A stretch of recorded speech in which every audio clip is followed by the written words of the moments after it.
नमस्कार दोस्तों, दैनिक विश्वमित्र के यूट्यूब पेज में आपका स्वागत है। रूस और यूक्रेन के बीच घमासान युद्ध छिड़ा हुआ है।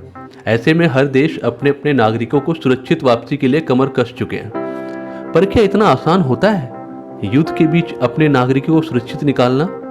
बिल्कुल भी नहीं। इसके लिए राजनीतिक कूटनीति के साथ ही असीम साहस, धैर्य और किस्मत का साथ होना भी जरूरी होता है। इन सब में किसी एक के अभाव में किसी का भी वजूद नेस्तनाबूद हो सकता है।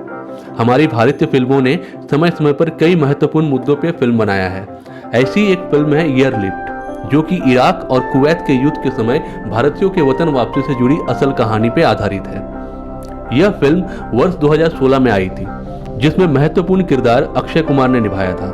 साथ ही इसमें निम्रत कौर, कुमुद मिश्रा, फेरेना वजीर भी सह कलाकारों की भूमिका में दिखाई दिए थे। कहानी मुख्य रूप से प्रवासी भारतीय व्यवसायी रंजित कातियाल के इर्द गिर्द घूमती है, जो 90 के दशक में बड़े व्यवसायी थे और उनका रुतबा कुवैत के साथ ही बगदाद के राजनीतिक घरानों के साथ भी था। 1990 में जब इराक ने कुवैत पर हमला कर दिया, तब लगभग 1,70,000 भारतीय वहां फंस गए और उनके जान के लाले पड़ गए।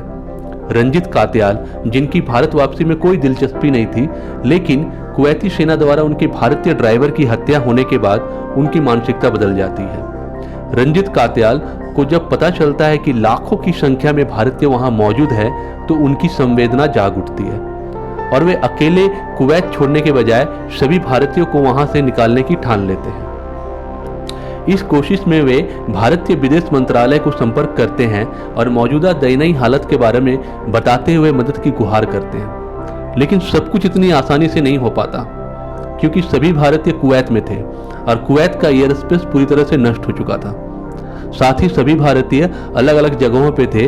उन सबको रंजित कातियाल और उनके दोस्तों द्वारा इकट्ठा किया जाता है और बगदाद पहुंचाया जाता है, जहां से एयर इंडिया भारतीय सेना के सहयोग से 59 दिन के लंबे संघर्ष के बाद सभी भारतीयों को वापस सकुशल भारत लेकर आती है। भारत के इस कार्य की सराहना पूरे विश्व में की गई थी। इसीलिए अगर आपने यह फिल्म अभी तक नहीं देखी है तो जरूर देखें, ताकि आप अंदाजा लगा सके कि कितना मुश्किल होता है युद्ध के दौरान वतन वापसी का अभियान चलाना। धन्यवाद।